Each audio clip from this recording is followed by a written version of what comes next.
Go. Good morning, it's Jim and Becky behind the camera. We are With It Retirees in Beaverton, Oregon.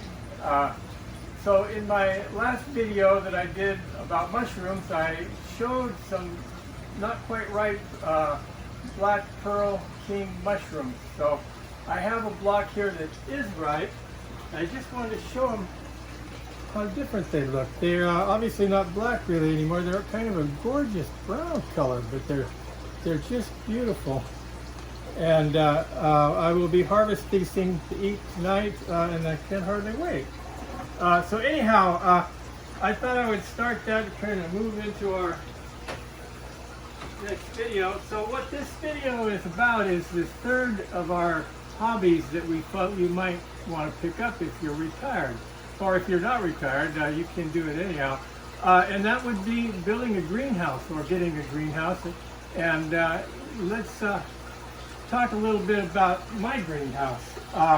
This is an aquaponics system, which means to me that we have fish and plants in a combined system where they share water and they help each other out. And that's about the end of it.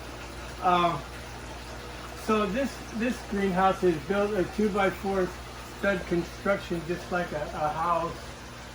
It is a 50-50. If you look up, you'll see, and if you were on the outside looking that way, it looks just like a normal shed with an asphalt roof. And if you look this way, you'll see we have polycarbonate sheeting on the roof. You go down a little, we have windows built all along. This is the south side. This is normally the way you would orient. These are shed windows or playhouse windows. Each one opens and you can put them right between the studs without trying anything out. A nice thing to do. You'll notice that we have everything except the polycarbonate part insulated, and the windows have storm covers that go on them to insulate them. When you have a greenhouse, you spend half the year trying to keep it warm and the other half trying to keep it cold. And all of that involves covering up the windows, which is kind of counterproductive. But anyhow, on top of that, we have shade cloth. We have a 40% shade cloth, which you'll see up right now, limiting the sun. If that wasn't up, it would be too warm in here right now.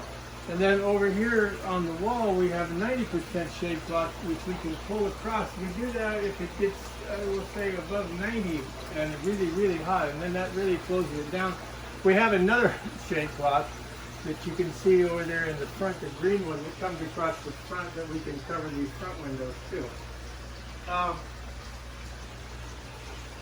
Another design feature of this particular greenhouse, which is highly unusual, is that you'll notice the floor we're standing on, which is raised up about 18 inches, only goes 2/3 of the way across the greenhouse and stops right there.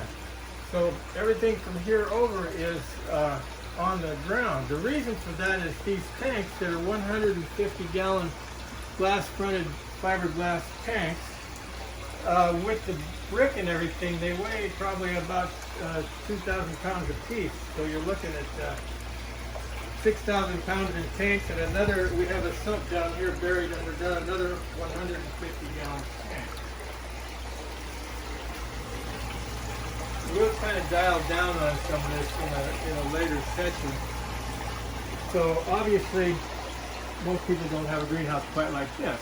So let's talk fish side real quick. I just said we have 150-gallon tanks.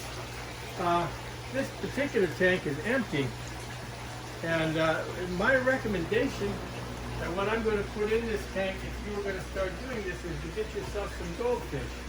I'm going to put Ceresa comets in here. It's kind of a fancy comet goldfish. You should note that you want reasonably large tanks if you're going to do this. 100 gallons probably minimum. I think 150 minimum. They don't need to have glass fronts. It could be buried in the ground. The tank can also be the sump, but we'll do that in a different chapter. So that's the story on fish side. Now what happens is the water pumps out of the sump down there, right there, individually to each one of these three tanks, and then it flows back. But part of the water flows over here, and it goes into these beds here. And you can see the water here, if you look, is always running in.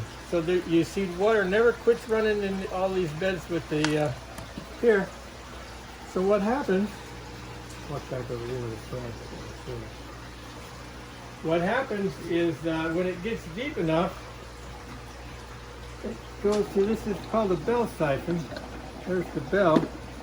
You can see the water right down there. When it gets deep enough, it's going to flow over the top, and it will create a siphon, and it will come out of here real fast, about 40 gallons in just very short order.